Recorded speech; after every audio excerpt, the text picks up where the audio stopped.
Good morning and welcome to this subject, EDU121 Critical Thinking for Effective Learning, where we'll study over the next 12 weeks or more some important principles for using critical thinking in our teaching and also applying it in working with our students.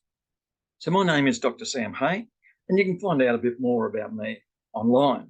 I'm a lecturer at Alpha Crucis University College, and I've taught in a number of tertiary institutions, as well as worked as a school chaplain, as a secondary school teacher, a church pastor, and gone on to do study in Master of Arts and also to do a PhD, where I looked at the mega churches and the schools that they established.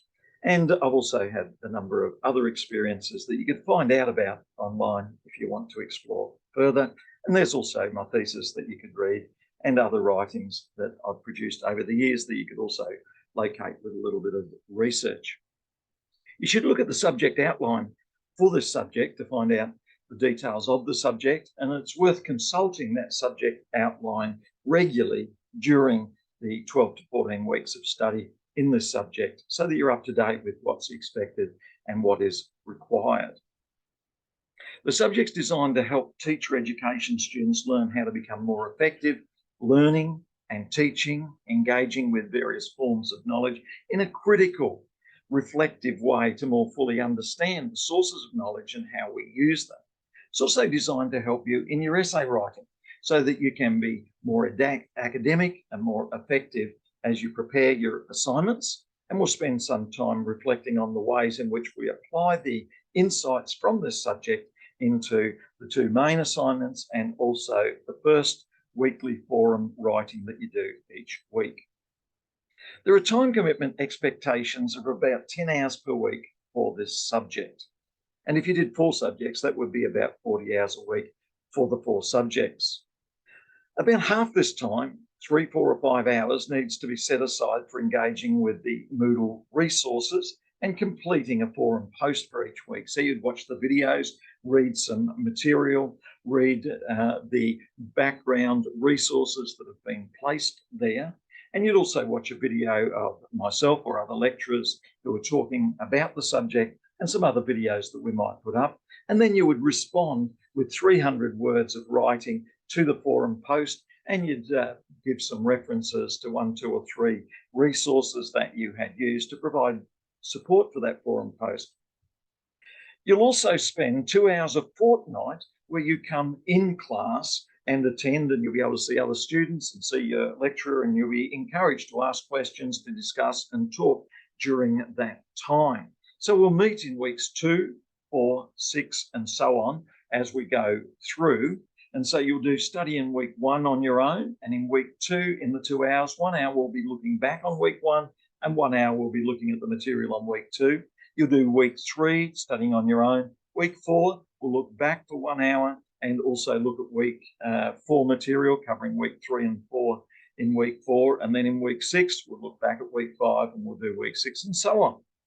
And so in those 2 hours, you'll have opportunity to ask questions, to discuss the material, and to make certain that you're going in the right direction. You'll also have opportunity to discuss the assignments that you're working on during this time, particularly as the assignments get closer in those 2 or 3 weeks leading up to the assignments.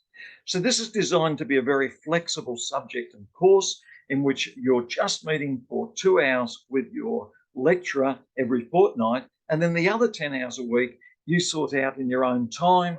You could draw a weekly planner. You could look at where you have most free time to do that study, and then you would take some notes on the material that you gather. So you ensure that you're learning as much as you can and you're ready to write what you have learned in the assignments that you do.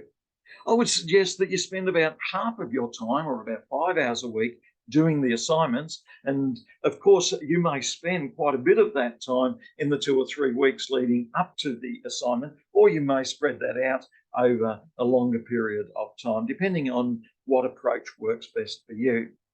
In the first assignment, you're asked to complete a forum post of about 300 words each week for the 10 weeks in response to the reading and the material for those weeks. And then you're asked to respond to other students as well. And then as we get about halfway through the semester, you will work on the minor essay, assignment 2, of which there's information given on the Moodle site, and there's also a video or two on what is required in that first essay. And then assignment 3, where you also put what you've learned into practice in writing about assignment 3. Towards the end of the course, you'll gather all the things you've learned. You'll find 10 or 12 or more scholarly resources. You'll read them, interact with those, and complete that material. So assignment 2, you'll reflect quite a bit on your philosophy of education, your background, what's led to this, and how's it put into practice, and how do the ways we critically think and effectively learn it applied in the classroom setting and situation. And in assignment 3, we'll reflect on the different cultural backgrounds, including those of Indigenous students and people from other backgrounds, and how we understand the different ways in which they think and learn and communicate, and what their worldview is, and how to be more effective in that. You'll also be asked to complete a non-assessed requirement of keeping a personal journal and a resource folder, and a folder or 2 or 3 or more on your computer where you gather information that'll be useful in the assignments and useful for putting into practice as you learn a number of different ways of teaching and communicating and relating to students that'll help you to be more effective. The learning outcomes for this subject include identifying the different ways that we know, through reading, through learning from others, through reflecting, through self-knowledge, and then through fields of knowledge such as maths and science, which have particular ways of knowing, and through the humanities and history and ethics, which also have their own unique ways of knowing, but they also share certain approaches to critical thinking. We'll look at ways of knowing in science, such as observation, repetition, communicating with others. And we'll look at fields of knowledge in science, such as physics and chemistry, biology, medicine, just touching on these, but showing that there are different ways of knowing, and reminding ourselves that students will have various interests, and some may have fears, such as a fear of maths or certain sciences, and we need to think about strategies to overcome those fears or difficulties that students may face. Because some students may be more interested in the humanities or history or poetry or music or art or physical education and sport. And we need to consider what are the ways of knowing in these areas, and how can we encourage all students, including students from different backgrounds, to thrive in all of these different areas, and using all of these different ways of knowing, and in also all the different fields of knowledge that we're touching on. And when it comes to our Christian faith, or comes to religious faith, we'll think about ways of knowing through prayer and worship, talking to God, reading biblical texts and other resources, reflecting on traditions, relating to other people in our Christian faith or in religion or religious studies. And so there are fields of knowledge within religious studies that include biblical studies, theology, practical ministry, and we can think about different ways of knowing there and how that applies in a classroom setting where we show pastoral care, where we read scriptures, where we reflect on the meaning of our faith for ourselves and others and students from diverse backgrounds. Secondly, we want to understand the impact of different interpretations of truth and knowledge and teaching and learning on the ways we teach. How can we develop the best understanding of the ways we should approach teaching, and with different theories about teaching, how do we evaluate them? How do we collect knowledge about different ways of teaching maths and science, English, humanities? How do we learn from those who've gone before? How do we evaluate and compare these different approaches? And when we write up our findings in an essay, what are some of the guidelines that we could use to be more effective? Thirdly, we want to demonstrate knowledge and understanding of our subject specialty, whether it be the humanities or science, maths, or other subjects. How does this relate to the other teachers and subjects that we're looking at that have slightly different ways of knowing? And how can we be authentic and real and ethical in all of the different ways that we know and communicate? Fourthly, we have a knowledge base that needs to include different cultural groups, and we're going to really work on this in assignments 2 and 3. How do we understand different ways of knowing of Indigenous people that connect to the land, that connect to their ancestors and stories of their ancestors? And how do we work with teachers as they connect with students who are connecting with parents and home and extended family? We'll look at different ways of knowing from different social perspectives. We'll also look at philosophy of education and modern approaches to knowledge and education and how this affects us. And then finally, we will look at how we put this into practice in the classroom and the implications for practical learning for our students. And these objectives and guidelines for this subject align with the Alpha Crucis graduate attributes of developing a sound, well-developed worldview, a Christian worldview that connects with our main stories, such as Christian stories, and the implications for our identity of ourselves and the students. We'll look at alternate worldviews and how do we work with students from different backgrounds. We'll look at leadership and how a good understanding of critical thinking and effective learning can help in leadership in schools and wider opportunities. We'll look at integrity and justice and how this relates to our ways of knowing different approaches to communication and personal and social skills and how they relate to different ways of knowing. So in terms of the sequence of 10 to 12 subjects, we'll begin with an introduction in the first week, which you'll do yourself online before we come together and discuss this in week 2. And we'll think about what are we doing when we're thinking? Why are critical thinking skills important? And how can they impact on learning and teaching in school settings? I was reading a book on thinking slow, thinking fast that reminded us that so often we can make instinctive decisions in our thinking that we don't fully understand. Because they relate to our subconscious, to our background, the expectations of others. And if we can more fully understand these, we can more fully understand the way we think, and we can be more effective in critical thinking and effective thinking.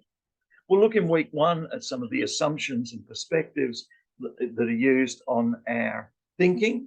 And we'll briefly touch on De Bono's 6 thinking hats that represent 6 approaches to thinking. And I encourage you to do a bit more research on this and to Google De Bono 6 thinking hats if you're interested, where he says that 6 different ways of thinking could be represented and encouraged in the classroom by putting on different coloured hats and considering as students how we would think if we were the organiser wearing a blue hat, or if we were creative people wearing a green hat, or we were people who were more emotional and expressing our feelings and instincts wearing a red hat, or we were optimistic people speaking about the benefits of what we were doing using a yellow hat, or whether we were critically showing judgment about a situation, what could go wrong, what are the weaknesses, wearing a black hat where we evaluate what we are doing. Or we could be white hat wearing people who are gathering books, gathering information, gathering web pages, who are doing a literature review on the subject. So that's one example of something we'll touch on in week 1 as we look at different ways of thinking and effectively learning and being more critical in our thinking. We'll also look at the question of truth, how we know anything. And in week 2, when we meet together and in your lead up to week 2, as you read further about what we're looking at in week 2, there are questions about truth and what is truth. And we'll touch on some theories of truth in week 2. And we'll also begin our historical overview of ways of knowing by looking at the ancient Greeks, whose ideas continue to influence us in many, many areas today, even though we may be unaware of this. We'll look at Plato's approach to knowledge with its emphasis on reason and rationalizing and maths, and what are the theories of understanding behind our knowledge, and Aristotle, who said it's particularly important to observe and measure and describe what we can see. And we look at these 2 major influences on Western thinking in week 2 the influence of those who placed an emphasis on the unseen abstract concepts that guide us, unseen abstract worldviews and cultures that guide us, the unseen spiritual views that people may have that guide the way we view the world around us. And then the other view is that it's important to focus on that which we can touch and see and measure, the material world around us. And we'll see that Plato and Aristotle both had important insights for us to consider. In week 3, we'll look at Christian perspectives and religious perspectives and how we know more truly through our religious and Christian background, and we'll raise questions there as well.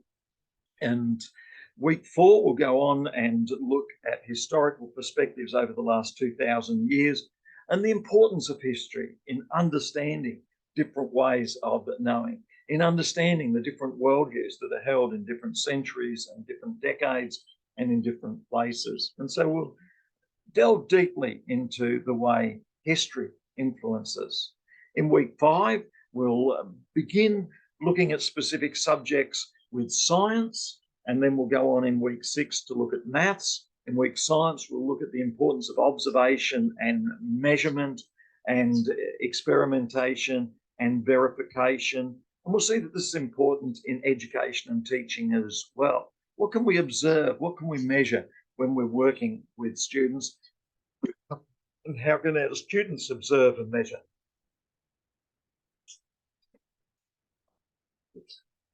We'll look at sense perceptions and the benefits and limitations of our senses, such as sight, and we'll look at the way we engage, again, with history and the past through confirmation, through looking at the present. We'll look at reasoning beyond the present to look at ultimate causes and ultimate future possibilities, as Plato suggested, as well as using those skills that Aristotle focused on in observation. In week 6, we go on to look at mathematics in the sense of number having a particular reliability and the beauty and wonder and mystery of the spatial world around us. And we see that Christians see value in understanding God and mathematics as related together, and mathematicians often rely on this understanding of wonder, reliability, mystery in the mathematical world. In week 7, we go on to look at thinking as it relates to the use of language and understanding culture and narrative and different literary approaches to thinking. Week 8, we think about the role of emotion in thinking and in the classroom, and the use of art and music and aesthetics and holistic ways of knowing that consider the whole person and the whole body. Week 9, we look at ethics and the challenge of good and evil. Week 10, we look at equality and discrimination and anti-discrimination. Week 11, we look at the group and the individual, and they both have a role to play in knowing. And then week 12 is going to be important, and we'll visit this a number of times. How do we apply this in writing an essay and communicating with others what we have found out during our research? So we begin by looking at ways of knowing, scientific observation, as well as the context of history and culture and language and emotions and groups and individuals, and fields of knowledge, such as particular sciences, physics and chemistry, particular approaches to mathematics and particular approaches to humanity, history, ancient history, modern history, and narrative and poetry and aesthetics and the creative arts.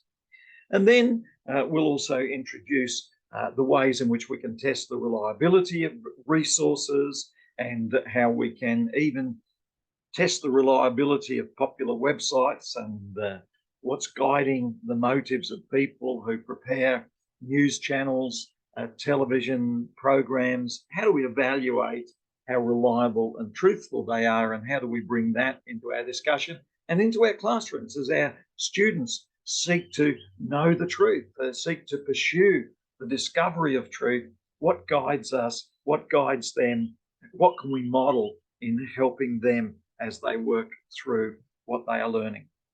Each week as well, you'll need to go to the Moodle website and you'll need to engage for 10 hours a week with the resources that are there. You have a link to the class that you'll come to each week for 2 hours every fortnight for those 2 hours. And then you have other links there that give you a background to your lecturer. And you also have a site where you're encouraged to put up a personal introduction to yourself so that others in the class can learn a bit about you and you can learn a bit about them. And then there are a number of tiles that cover each week. Topic 1, you go to in the first week to get the information that we need to look at there. And then topic 2, we come together. There's the readings, there's the material there for that week. Topic 3, which you do on your own. Topic 4, we come together and we discuss what you've read about for topic 4. Topic 5, you do on your own. Topic 6, we come together and discuss what you are going to be learning in week 6 and what you've learned from your reading in week 6, and so on. At the beginning, there's a subject preparation guide that I encourage you to look at carefully on a regular basis. There are the 3 assessment items, and in particular, there is assessment item 1 that you visit each week as you do your forum post. So if you go to the subject preparation guide, then that will give you a handbook for the School of Education. It'll give you an outline to this subject. It'll give you a lecture schedule. And in the subject outline, you'll be able to familiarise yourself with what is covered and what is expected. And there's also an excellent description in the subject outline of what is required in the assessment items. So I encourage you to carefully look at what is required in the forum posts, in the subject outline, what is required in the minor essay, in the subject outline, and what's required in the major project at the end. So that'll be particularly important for you to look over each week as you go through those items that are required there. In the assessment, you'll be able to visit what is required, and you'll have the place where you post up your assessments as you complete assessments 1, 2, and 3. And so after you've done the forum posts, you'll go there. But before you do that, you'll go to the forum posts, where each week you'll do some reading here and you'll do some reading for the subject, and then you'll post your response to the reading, particularly the reading given in the forum post. You'll post that in the discussion thread for that week. So that'll be particularly important for you to familiarise yourself with each week. And then there are a list of resources, and then each week there will be the content that you'll go to. And so in week 1, you have a summary of the content, you have some readings there, some videos to watch in that 2 or 3 hours that you would put in each week. And then week 2, similarly, we'll go on and we'll look at the next topic, and then there'll be resources there.